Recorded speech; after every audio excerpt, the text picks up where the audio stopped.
कांग्रेस हमें सवाल पूछती है। कल जयराम रमेश ने सवाल पूछे। हद है, सारा देश कांग्रेस को सवाल पूछ रहा है, सरकार को सवाल पूछ रहा है कि भाई आपने ये घोटाला किया, क्या क्या किया।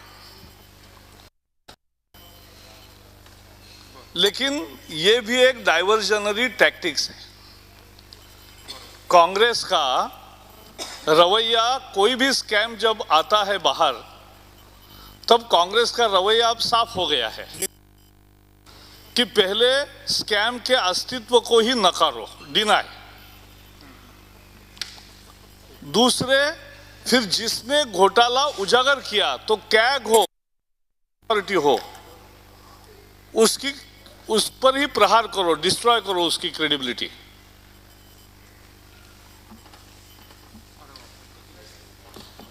तो कैग पर हमले किए, प्रधानमंत्री से लेकर सबने, ये दोनों में फेल रहे।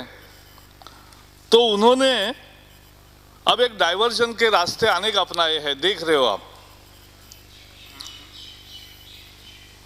मूल एजेंडे को छोड़ दूसरा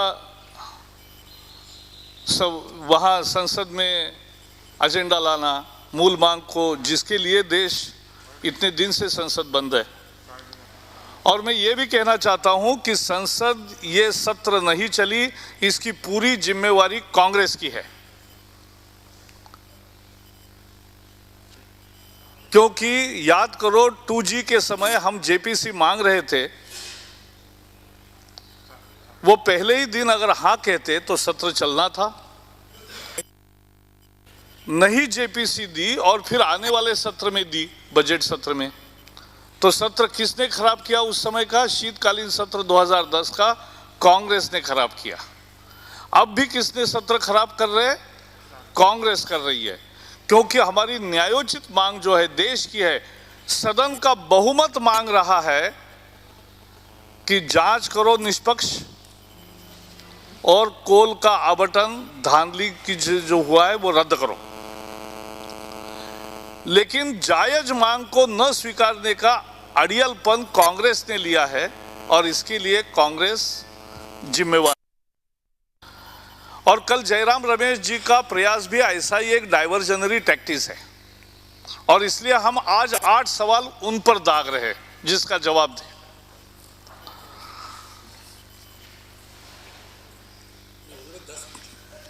हम 10 क्या, हम 12 पूछ सकते हैं। सुन लो अभी, एक मिनट।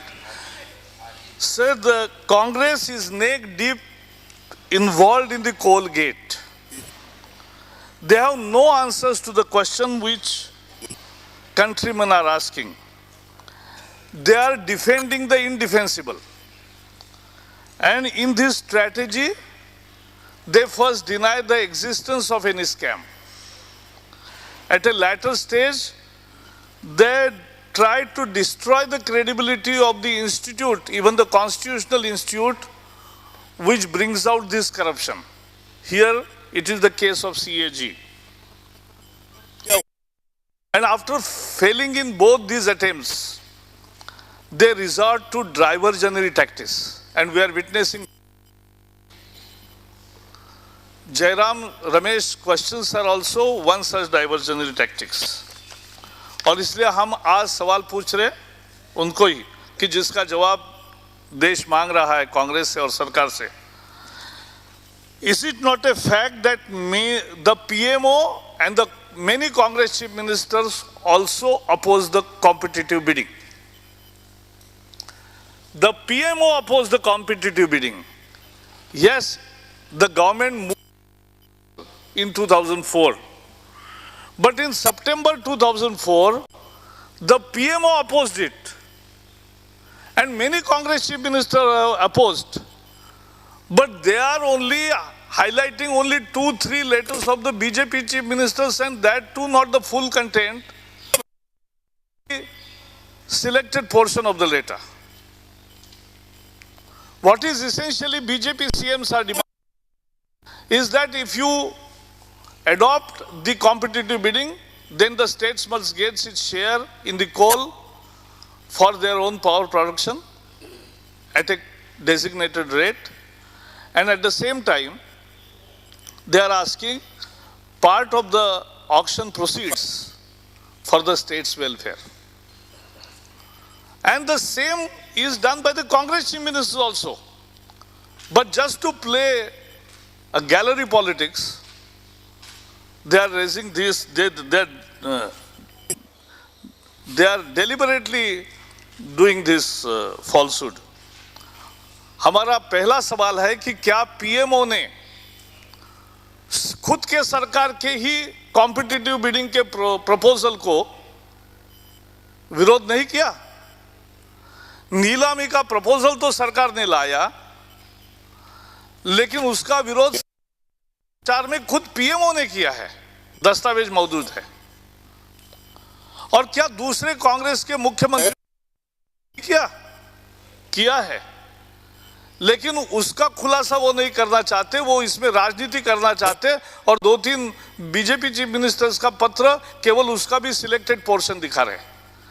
मूलतः बीजेपी चीफ मिनिस्टर्स ने अपने राज्य की बात कह के ये कहा है कि अगर आप ये रूट को जाना चाहते हो कॉम्पिटिटिव बिडिंग में, तो कॉम्पिटिटिव बिडिंग के जो प्रोसीड्स होंगे उसका एक हिस्सा हमें मिलना चाहिए और जो कोल उसमें से प्रोड्यूस होगा उसका भी वाजिब हिस्सा डेजिग्नेटेड रेट में राज्य को मिलना चाहिए अपने पावर जनरेशन के लिए।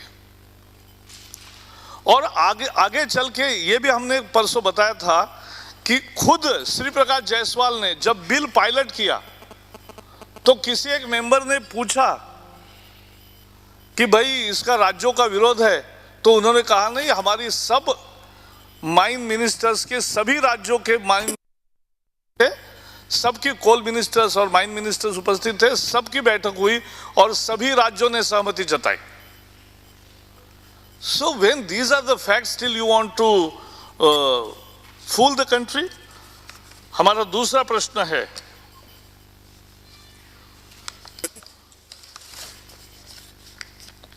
कि is it not that every allotment of the coal block carried a stamp of approval of Shri Manmohan Singh as the coal minister?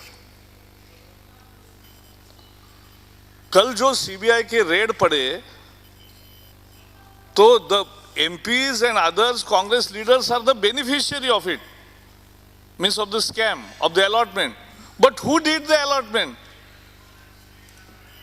Every allotment was signed personally by Manmohan Singh because he was the coal minister. And he has to sign.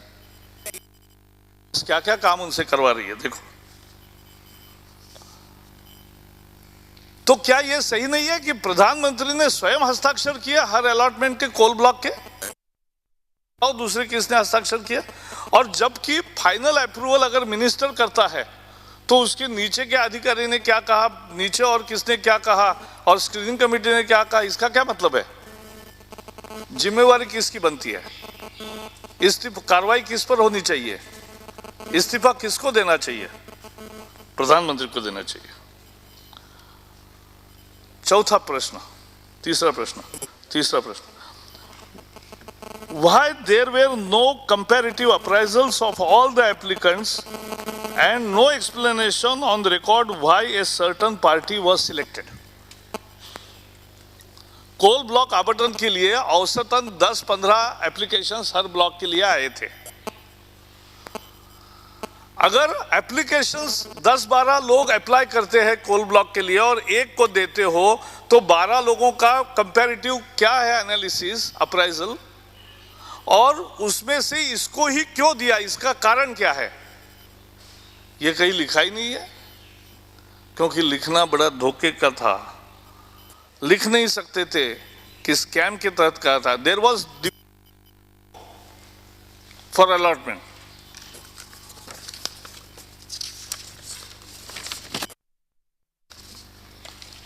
Is it not a fact that the right to mine goes to the allottee and does not remain with the government in such an allotment? In such a situation, how the theory of zero loss is credible?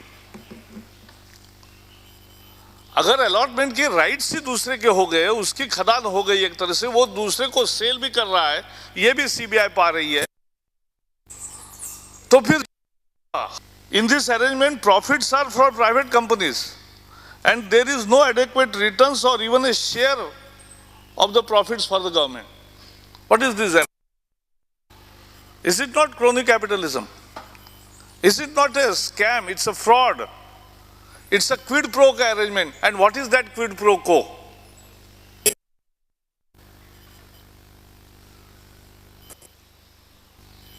The government coffers are not, means there is no addition to the government coffers. Government is not profited.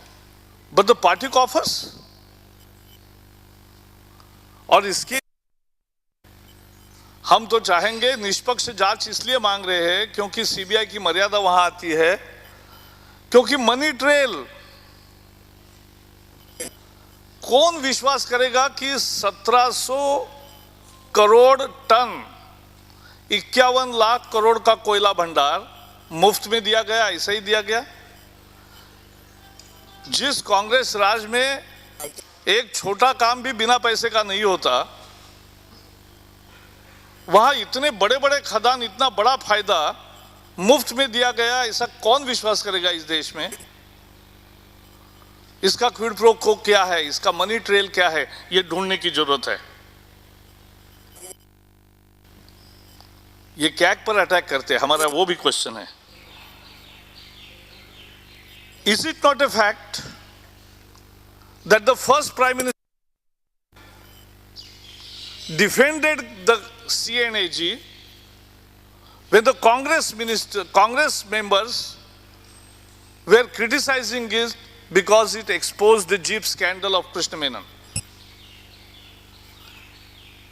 पहले कांग्रेस मंत्रिमंडल में जब पहला scam jeep scandal का बाहर आया, तब कुछ ऐसे ही कांग्रेस के मेंबर उस समय भी थे, क्योंकि खुद में है, तब उन्होंने कैग पर आक्रमण किया. तब पंडित जवाहरलाल नेहरू जी ने खड़े होकर सीएनएजी का डिफेंड किया है. क्या ये सारी परंपरा भूल गए कांग्रेस वाले? स्वार्थ से इतना अंधा हो गए कि अब कैग पर ही हमला करेंगे? ये सीबीआई की जांच कैसे शुरू हुई? Minister are saying that yes, now the CBI is looking into the matter. Who ordered? Not you. It is not the government which ordered the CBI probe. They had no intention to order CBI probe. It was the CVC which ordered the CBI probe. Yes, on our complaint, but it was the CVC which ordered. So there are n number of questions which can be put to Congress and the government. The country needs answers to these questions.